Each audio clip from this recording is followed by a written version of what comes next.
araw po at nawa sa araw po nito ay muli po natin ma-establish ang ating buhay sa Panginoon. Micah 6:8, He had shewed thee, O man, what is good, and what doth the Lord require of thee, but to do justly, and to love mercy, and to walk humbly with thy God. Alam niyo po, tinuruan tayo ng Diyos kung ano mabuti, parang katulad ng ating mga magulang. Siya po ang dakilang magulang ng lahat. It is to do justly, fair, love mercy, awa, pagpapatawad, humbly, pagpapaababa. Alam niyo, pag meron nitong tatlong to, it is the fear of the Lord. Ano po? At ang linaw po, no? Ano ba ang nire-require ng Diyos sa mga anak niya?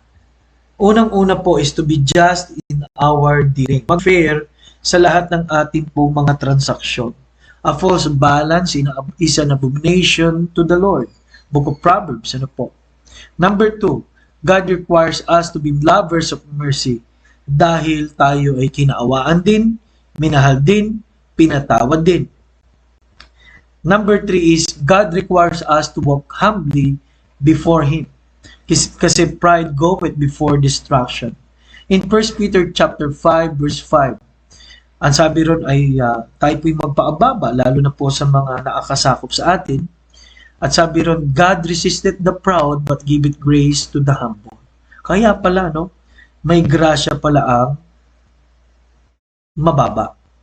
At sabi rito, lovers of mercy. Ano po?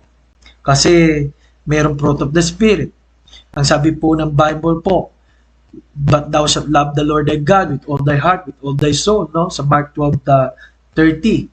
Ang linaw po doon that lovers of God are lovers of mercy. Ano po? And let us be just in our dealings. Ang linaw po, but the Lord require of thee. Ang tanong po sa Matthew chapter 6 verse 8.